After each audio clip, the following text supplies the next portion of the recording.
Hello, I'm Zeus Sardu, and this is my presentation of Zeus Muse Fragrance Pharmacy, Cardinal Karlie. So, hope you like the perfume. I would say I worked really hard on it. I mean, once you understand how to design a perfume, it's pretty easy after a while. But it's a solid perfume, and let's just get right into it. So, here's the perfume template for the perfume.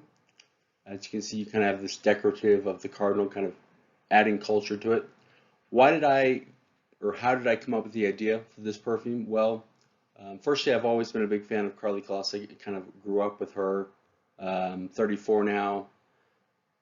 She's a few years younger than me. I think she's 30 now, but I think I became a fan of her when she was like 21 or something. So she's grown up quite a bit since then. This is her throwing a ball at a Cardinals baseball game. I don't know if it's actually at a game because if you look in the background, you don't see any people in the seats. But I think she's been used a little bit to market the company, but not really extensively. The primary reason for that is just because no one's really thought like, hey, what if we make Karlie the actual mascot for our company? No one's really done that before. I mean, it seems like whenever you're talking about any sort of business and anything, there's certain conventions that people have for how they go about business and like what is the right thing to do. I think that America gets it right in terms of actually having mascots and companies as opposed to calling yourself Manchester United. I think that's a marketing mistake. I think you need to have some sort of tangible mascot. And another way to make your mascot a little bit more tangible is to actually have a supermodel or some sort of star, some sort of celebrity actually be the mascot for your company. That's kind of another argument, and I'll get into that at the very end of this presentation. But that is the origin of this perfume. I just thought, well, how cool would it be to create a perfume that um, was called Cardinal Karlie? Because her name is Karlie. It rhymes so fluidly with cardinal.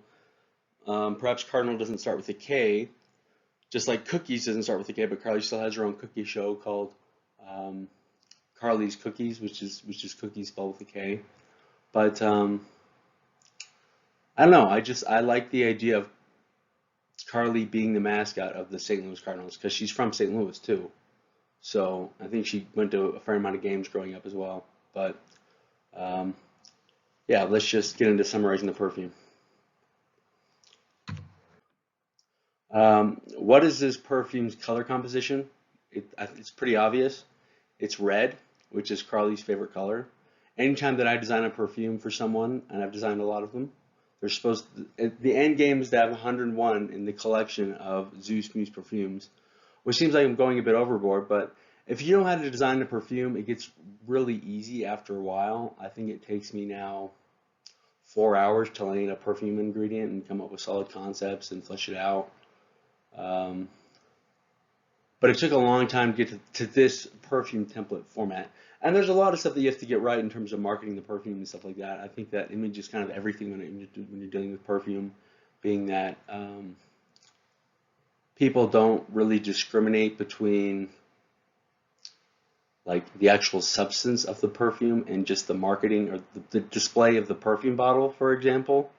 Marketing is everything in perfume, just because.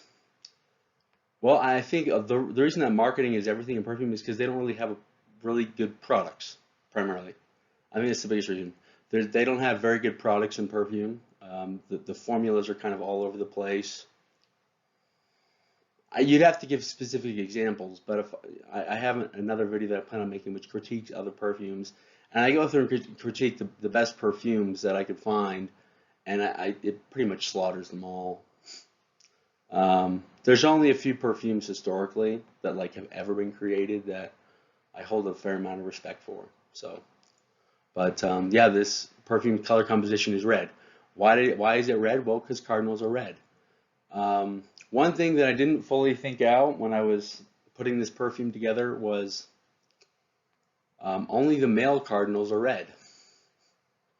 So the female cardinals, if it's Cardinal Karlie, they're not red. They're tintish red a little bit. But they're kind of grayish red. as opposed to the males, because the males kind of have to be a little bit more flamboyant in order to attract the females, because there's all these males wanting to, mate with, I don't know. I don't want to get into some evolutionary like breakdown of birds, but the males are the only ones that are red, so it doesn't quite work to have the female Karlie be the mascot of a company.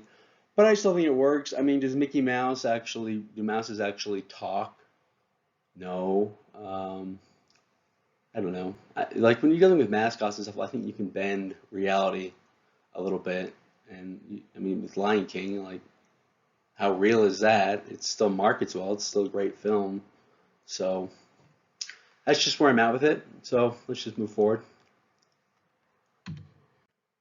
Um, what ingredients are most dominant in this perfume? As you can see at the top, there are 4 individual red roses, and those amount for 44% of the perfume.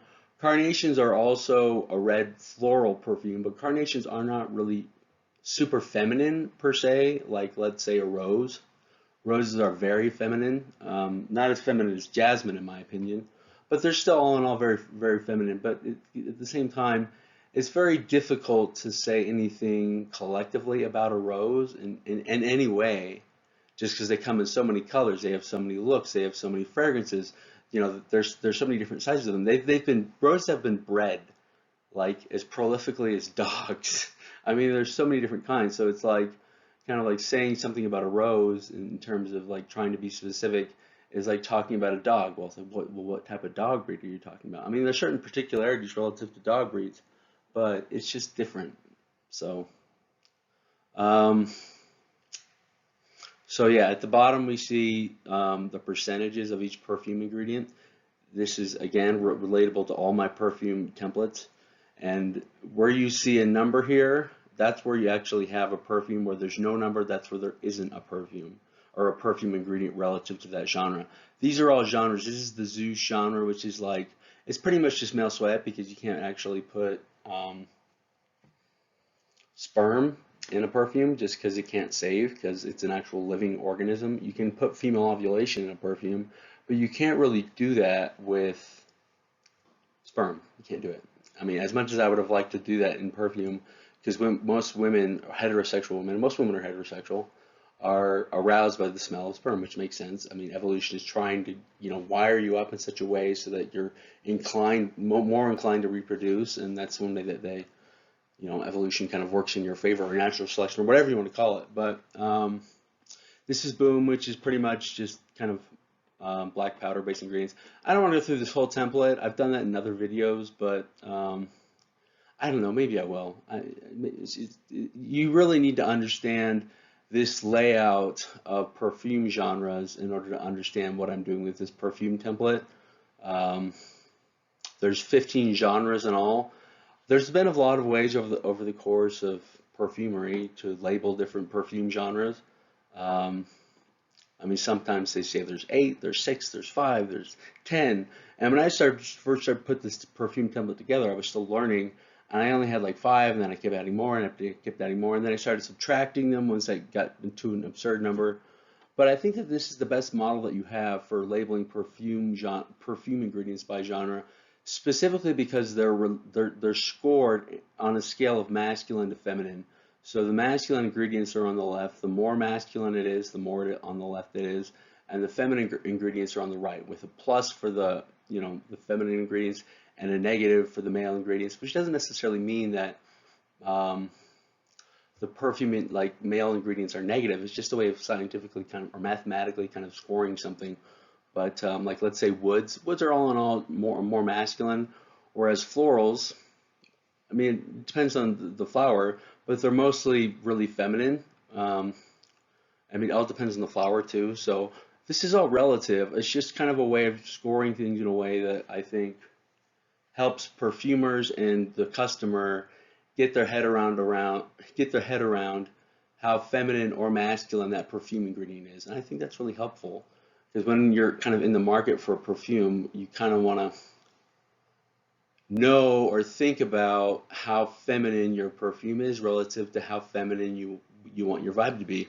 Because some women want like a strong woman type of vibe that's not this sort of super sweet, really floral perfume, but has some kind of leather in it or something, which is a hunt ingredient. Leather is a hunt ingredient because they kind of want to have this strong, powerful woman type of vibe. It just depends on what type of vibe you're going for. There's a lot of ways that you can do it. I mean, I've designed some perfumes that have male perfumes that actually have lots of Hera ingredients in it, but that's also kind of different too, because when you design male perfumes that have, let's say, breast milk in it, it's kind of like wearing your own children's your love for your children as a fragrance. It's a really interesting thing to do. And they also say that one of the best ways to attract a female is to attract multiple females. I mean, women are kind of like dominoes in that way. The more you get, the more you get. It's like dominoes. You get one, you get five. You get 20, you get 50. I do think that there is some sort of instinctive. I wouldn't necessarily call it sheepism, but when you go to like a Justin Bieber concert and you see all the girls screaming, like the screaming of these women is kind of contagious in terms of their psyche. And you might say that it's just like a sheepish thing, but I think what it is, over the course of evolution, women see men with lots of women around them, and they don't know what it is, but they're more attracted to them. And I think what it is regardless of whatever mechanism that or qualities they have that allow them to get lots of women. Firstly, if they have lots of women around them, they're probably good and bad, or they have money, and they're sociable, and a lot of different things.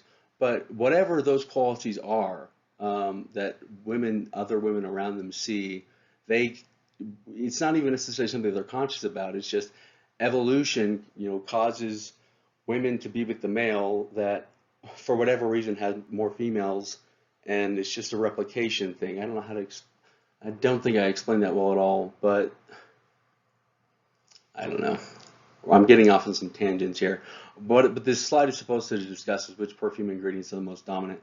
And floral is the most dominant, for sure, at 54%. The female ingredients are pretty high, too. I don't like to add female ingredients to all my female perfumes.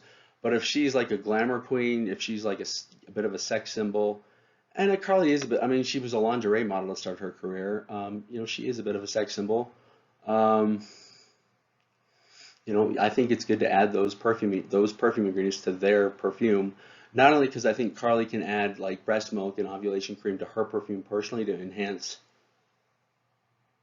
her sense of smell, aura of fertility, but women, there's going to be this system put in place, I guess, where you can either, because there's no way that Karlie can actually make enough breast milk to sell 100 models of perfume. I mean, that's like, it's an absurd amount of breast milk. I mean, she is a breast milk factory, but she cannot make that much breast milk.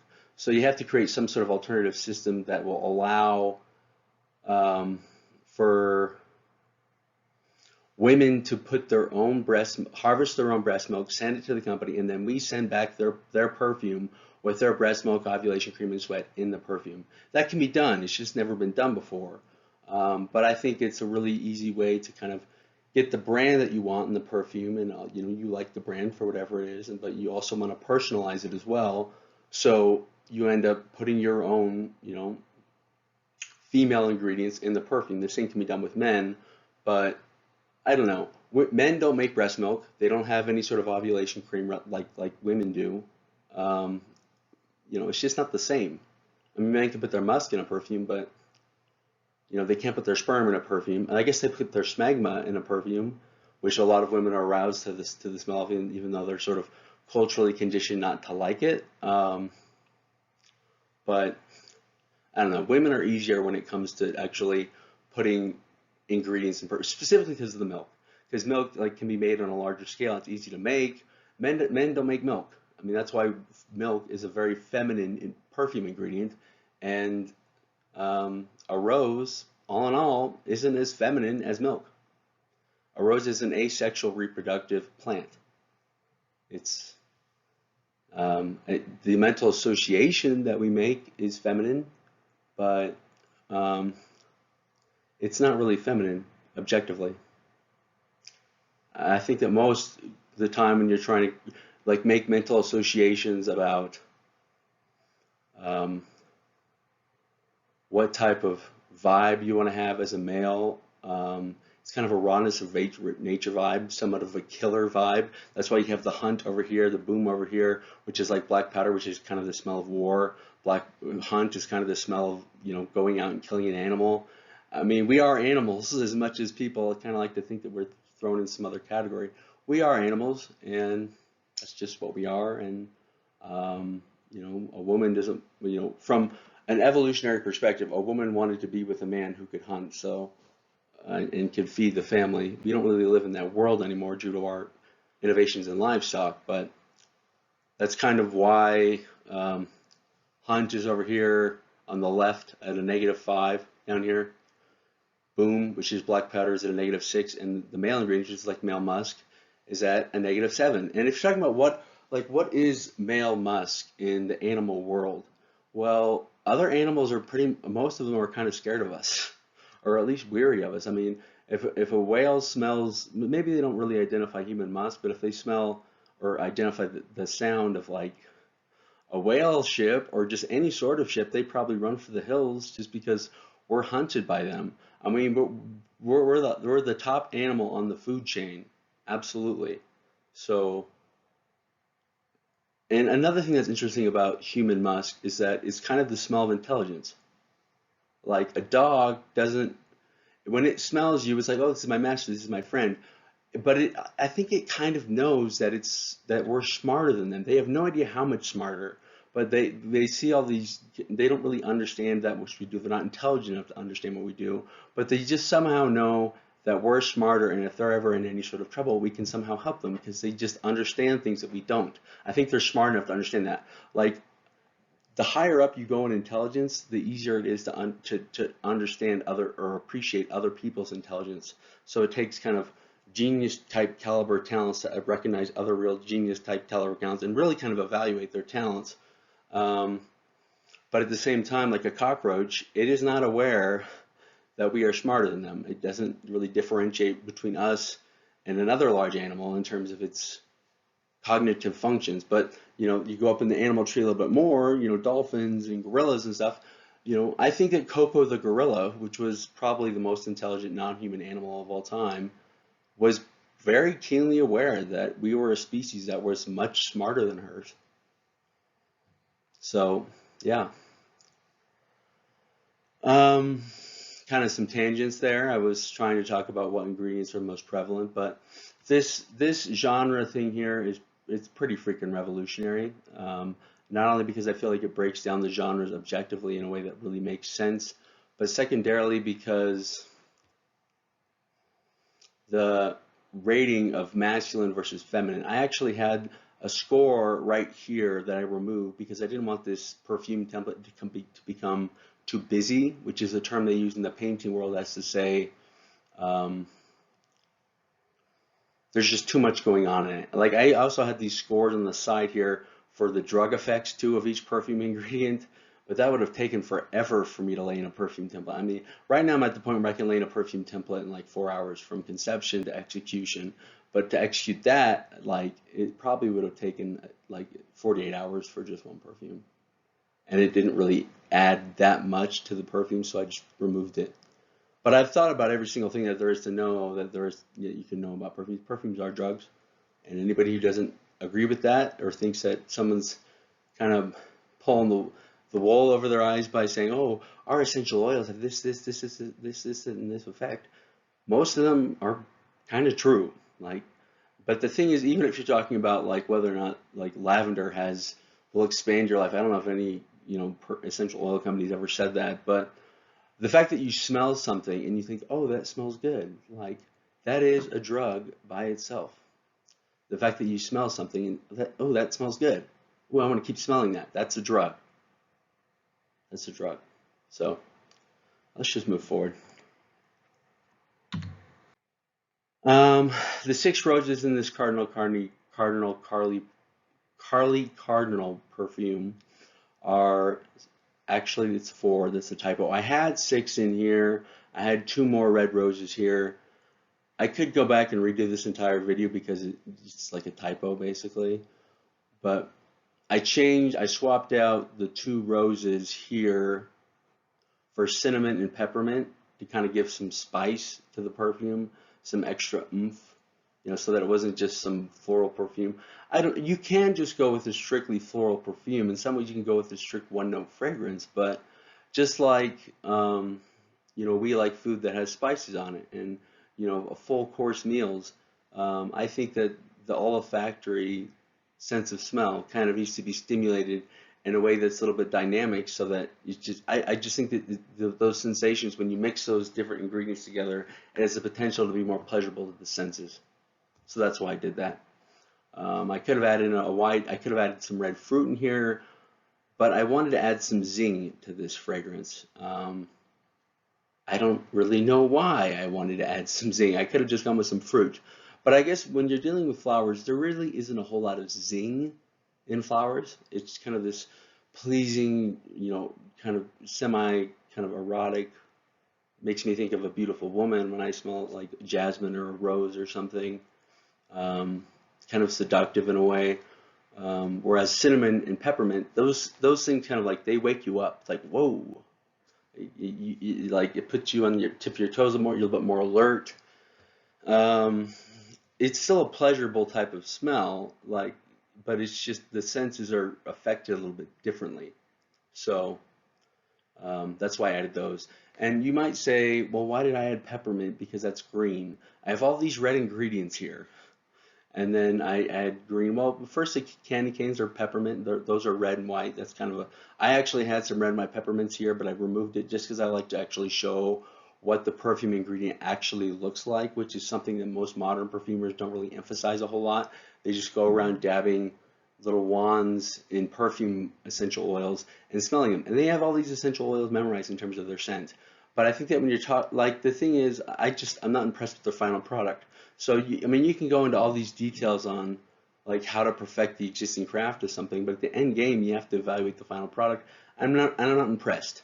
I mean, as I've said earlier, there are very few perfumes historically that I really have any amount of respect for. Like, perfume is branding and coming up with solid concepts that people can kind of associate certain memories or thoughts with, which is one of the reasons that I think perfumes is interesting, in the sense that you have, you know, all these different mental associations and memories that can be brought about by the sense of smell. So, for example, when you eat a banana, do you think, does any memory come to mind when you eat that banana? No, but it just doesn't trigger that. I don't know what it is, but that sense of taste does not trigger memory. But sense of smell does that a little bit more. They say sense of smell is the strongest sense linked to memory.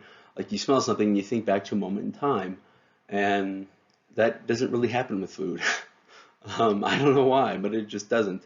So, yeah, but let's just go through and discuss the four. I can actually show you the two that were removed. The Columbus Rose was removed, which I almost put in because it's a New World kind of representational rose. That actually matched the color of this red cardinal on the left, kind of this reddish orangish color. It's a really pretty rose. I don't know why I removed it. I mean, I could have kept it in. Maybe I should have left it in, but I didn't. I don't know. Columbus was kind of a scoundrel, which is something that is well discussed in modern history, I guess. You know, they're kind of wanting to get rid of Columbus Day and stuff. But Don Juan, I removed that because Don Juan is kind of in a Spanish type rose, whereas this is a really American perfume, which is one reason why I think Columbus would have fit. I just didn't put it in. It has a very nice citrusy smell too, but I just didn't put it in. So, I mean, I had 4 slots to fill.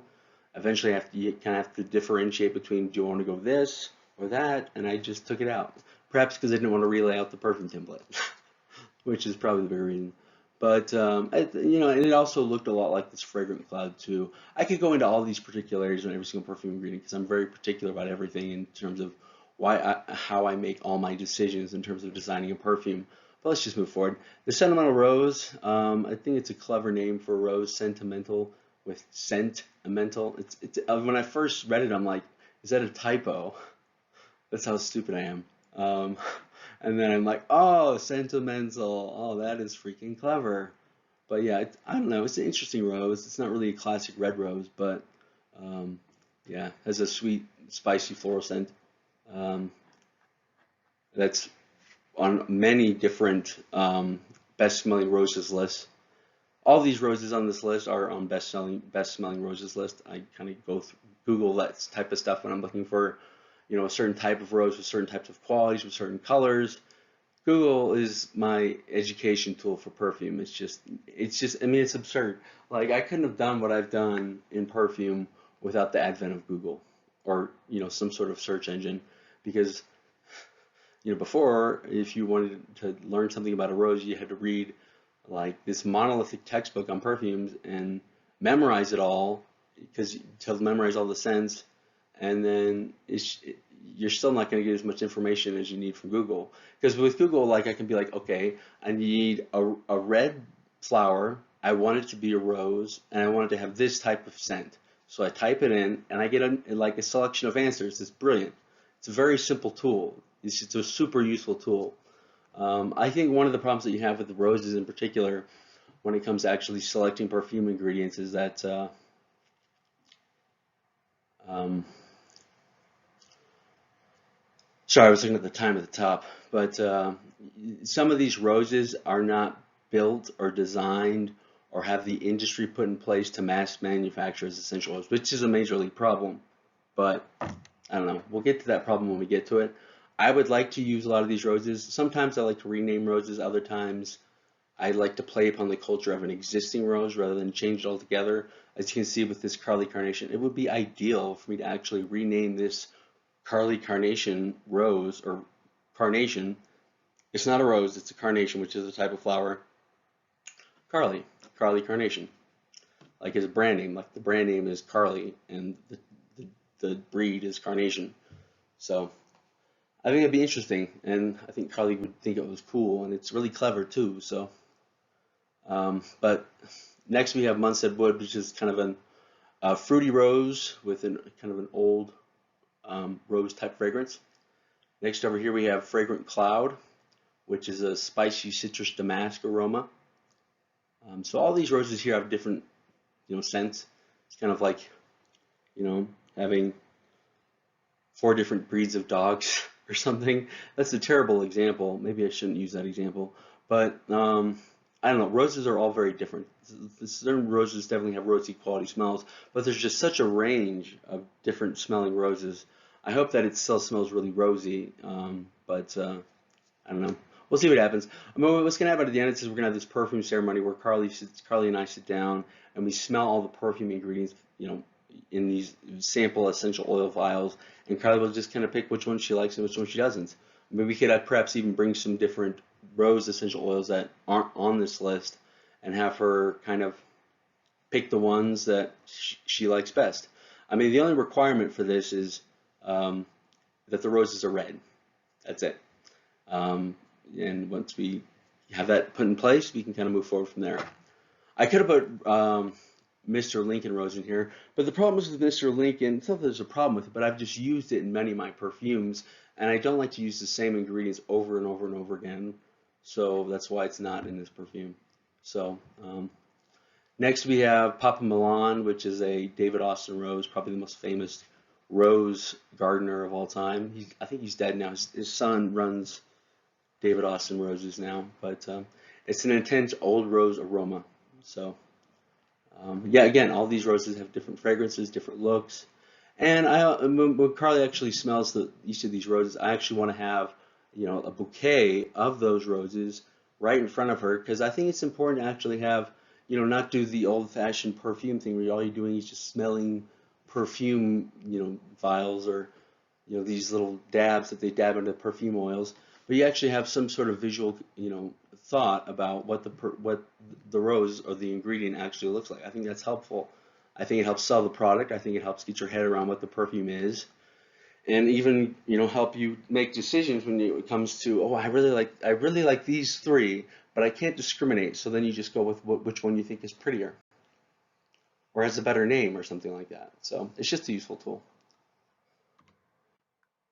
Um, why did I add Karlie carnations to this perfume? Well, I've always kind of seen carnations to kind of be Karlie's like flower. If she had a flower, it would be carnation. And the same way that I kind of, said Karlie Cardinal, it just rhymes. And she's a mother. I think, I've followed Karlie for a long time. I feel like I have a really good idea as to who that woman is. And I've always thought that she'd be a fantastic mother. And she always wanted to be a mother. And I was really proud when she became a mother. I was just kind of wish the child was mine. But still really proud of her and, kind of making sacrifices to become a mother. I think that becoming a mother is an important rite of passage for all women.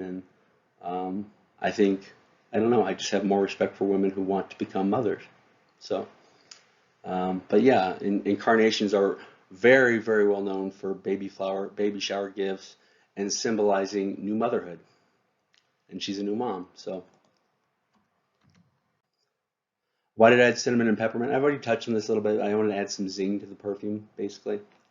I could have added some fruit, but again, fruit didn't have the zing that I wanted. I mean, I could have gone with some citrus, but there's no citrus that is kind of reddish in color. Peppermint and cinnamon aren't really red, but most cinnamon gum is wrapped in some sort of red container, and peppermint is known to be red candy canes. So I think it kind of works in spite of me not using the visuals of red, like the gum. I didn't put like a big red logo right here, which I could have done. I just like to actually show the perfume ingredients so that people kind of really visually see what those perfume ingredients come from. So, why did I add ovulation sweat to this perfume? I've discussed this in many of my, well, at least several of my different perfume videos up to this point. And I added it just because men find women more attractive when they're ovulating, and they even find their sweat more attractive when they're ovulating. And they've done studies to prove that. So that's why I added it, because I thought that it would be something interesting to add to the perfume that adds a lot of culture. Karlie can kind of wear and own her. There's this video of her. I don't know what the video is called, but she's in some red lingerie and she smells her armpits. She's like, oh, gross. But scent of beauty is kind of in the eyes of the opposite sex. So, for example, you may think you smell bad, and if a woman thinks you smell bad, it's kind of like a slap in the face because she's kind of saying you're not attractive. If you're looking like rippling, muscly, and um, I don't know, like if she has sex with you, she'll probably think that have a strong sense of positive mental association with that scent. And I think the same is true of men in relationship to women. Um, so, yeah, beauty is all in the eye of the opposite sex. Just because you think your friends smell bad doesn't necessarily mean that the women are going to think the same thing too. And a lot of it's relative to context too. Um, I don't know. Like, if a woman finds you unattractive, she's not going to want to smell you. But if she finds you attractive, she's going to want to smell you. It's like a way of her sort of getting to know, your sort of physical health. I think this is kind of weird to talk about, but I think that one of the reasons that dogs sniff their butts is to kind of get a sense of how healthy the other dog is and what they're eating. It's kind of the same thing. It's just not because I mean, what are you smelling when you're smelling poop? You're smelling someone's digested food. Well, a dog's digested food. So I think that's all the reason why they kind of have this butt smelling fixation. I mean, we don't do that. I don't find poop to be in any way a positive sensation when I smell it. Obviously, I've smelled poop before, but it's not pleasurable.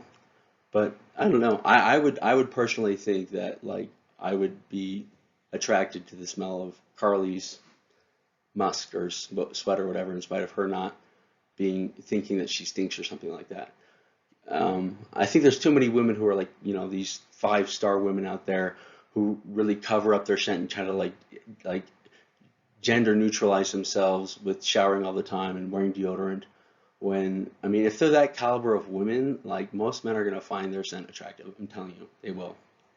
But again, if you're wanting to harvest their sweat, I think the best way to do it is to do it when they're ovulating, because they're going to smell better during that time. They've done studies to prove that. So next we have why did I add ovulation discharge to this perfume? Well, if you look at the animal world, the smell of an ovulating female kind of drives males out of their minds. they'll stop whatever they're doing, run to the female to mate with her, and if there's other males there, they've been battled to the death with the other males. You would actually think that being that the woman who actually makes the baby physically would be, stronger than the male, and that's actually true in insects, but it's not true in mammals. And why is that? Well, it's because the males battle to the death to mate with the female, so they have to be stronger in order to fight one another to get the right to breed. That's not related. I just thought that you would think that was interesting. I think that's interesting. This is going back to the last slide. But why does armpit hair and pubic hair exist? Well, we used to live in a world where we weren't wearing clothes all the time and weren't covering up our scents all the time. So that pubic hair and that armpit hair is primarily there to draw attention to their scent, to sort of show off their own, healthy fertility. It's like kind of like the dog sniffing butts. They're smelling like how healthy the other dog is when they're smelling their butt, so they can kind of sense out like, is this dog a threat to me? How do I fit in this social hierarchy? Like, they actually probably use that to sort of, generalize, how healthy the other dog is and kind of work them into their own canine social hierarchy. But that's why armpit hair exists on women. I don't know. I personally find the image of, let me take a step back. I'm no longer unattracted to seeing a woman with armpit hair, specifically if she's kind of like dripping with sweat. Then I feel like if I see a photo of her or something, and I feel like I can almost like smell her feminine scent or something. But I think the main reason why women started shaving their armpits is due to the magazine industry, where women are just, you can't smell the woman. You don't really get those types of vibes through her visual presentation. So she's just trying to appear more feminine by shaving off her armpit hair. But the armpit hair is not there for visual purposes. It's there to draw attention to their fertile scent, their feminine fertile scent, or showcase whether or not they're ovulating. Because if they're ovulating, then they smell even more fertile and more supple to the male. So, that's probably true of ovulation too. I mean, when the woman's ovulating and her, hair's down there, it's gonna like catch a bunch of it and kind of hold the scent a little bit more. And when they see the pubic hair, the brain will sort of, or the eyes will kind of focus on it, and they'll kind of smell what they're focusing on without really being aware of it. But I'm not saying that the smell of an ovulating female is as profound as really any other animal species in the animal world, but it's still there, and they've done research to back that up. And men have spikes of testosterone when they smell an ovulating female. They did this study where they would wipe ovulation discharge cream on t-shirts, and women would walk around, and when the men came in contact with the ovulating women, they had spikes in testosterone. So there's something to it, I'm telling you. Perhaps it's experimental at this age, and it's going to be a pain in the butt to harvest. But if you're really trying to make an aphrodisiac that really is an aphrodisiac, I think you have to put ovulation cream in there. So, why did I add breast milk to this perfume? Because it's like a woman. I mean, it's like a woman wearing a really skimpy outfit that shows off her bosomy chest that men love to gaze at and look at, as a fragrance to sort of market their fertility. Why do women?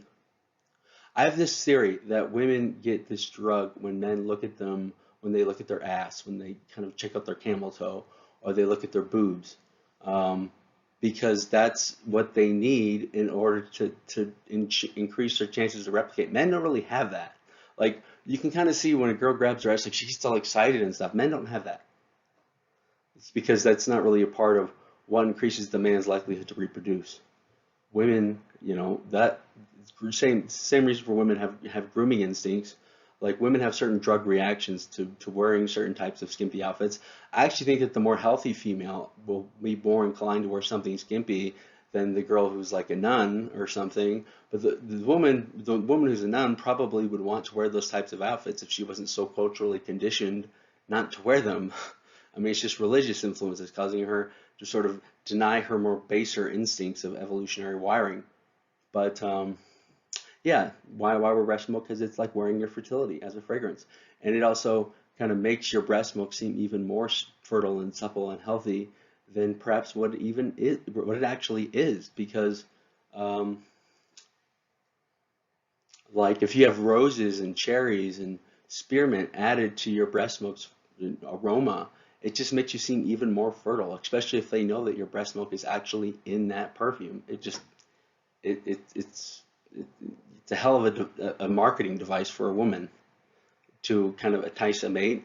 And a lot of women's social status in the world is relatable to how desired they are by the opposite sex. So, a woman, even if she's not necessarily trying to attract a mate and she's wearing breast milk in her perfume, it increases her social status in relationship to other women, in relationship to the world. So, and women like that. I mean, we're all like that. We're all vanity-based creatures. But what is vanity? Like, well, it seems like a negative term. It's just interest in self. Like, why wouldn't someone be self-interested? Like, it's not like I'm this other person. I'm myself. Of course, I have some degree of vanity. I'm not in someone else's body. I don't know. I don't understand why vanity is seen as this negative thing. Of course, people are self-interested. You're stuck in your own head. You are who you are. I don't really know. I don't know. It's kind of confusing to me. Why did I add frankincense and myrrh? Well, I do this to all my perfumes. The reason I add frankincense and myrrh to each one of my perfumes is kind of to get like a three wise men Jesus thing going on. It's a brand thing too, in the sense that I have frankincense and myrrh added to each and every one of my perfumes. But at the same time, the name of the company is Zeus Muse. I design perfumes for muses, for someone who inspired the work of art or the perfume, and that's a part of the brand. I don't design perfumes without a muse. I always design a perfume around a muse. So frankincense kind of symbolizes myself, and myrrh kind of symbolizes me giving something to the muse. That's kind of what it's intended to symbolize. Because I have a very muse-driven personality that I expect will be very driven by giving gifts to people that I'm very fond of, in my imagination at least. That's something that I think will please my psyche. It took me a long time to understand that about myself, and that it made me unique, because most of my favorite artists of all time didn't have repeated muse in their works of art, in any way. Thomas Kincaid, who's probably the greatest painter of all time, didn't even do portraits, much less paint specific people. He didn't have a muse-driven personality, and as much as you might say, well, he's just creating stuff to be marketable. Well, as much as people trying to say they're creating their own brand, and painting within that brand, you kind of see themselves and what they like and what their fantasies are by what they paint. So, or what images they like to create. So, um, again, I mentioned this in the beginning. I think it'd be really clever to actually for the St. Louis Cardinals to actually change themselves to, I don't know, you could call them the St. Karlie Cardinals. I don't know if that's really going to go, but I mean, you essentially have to rename St. Louis St. Karlie. I don't know. I mean, what connection does King Louis have to modern America? Not much. I mean, they don't speak French over in St. Louis at all.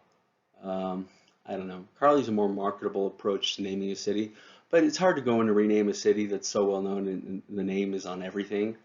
I still think it's a clever marketing play to do, but I don't know. Um, I just think that if you like built some giant photorealistic sculpture, and a photorealistic sculpture is basically a wax sculpture that looks like it's real, and it was like 10 feet tall at the entrance of the stadium with Karlie in some Cardinal jersey outfit that's red. This jersey should not be white, it should be red. That's a mistake. I understand you have the home and away teams, but Cardinals are red. You shouldn't have just the logo be red. The entire outfit should be red. That's a mistake. Um, I mean, it's a culture building design feature mistake that its company needs to correct. But I don't know. I just think it'd be interesting to actually have Karlie be like the primary mascot for the company. I just think that's clever. So I think that's the last slide here. Yeah, it is. That'll do it for this video. I hope you enjoyed it, and I hope Karlie calls me and she's like, "Yo, Zeus, let's work together." I'll be like, "Sweet." So, yeah.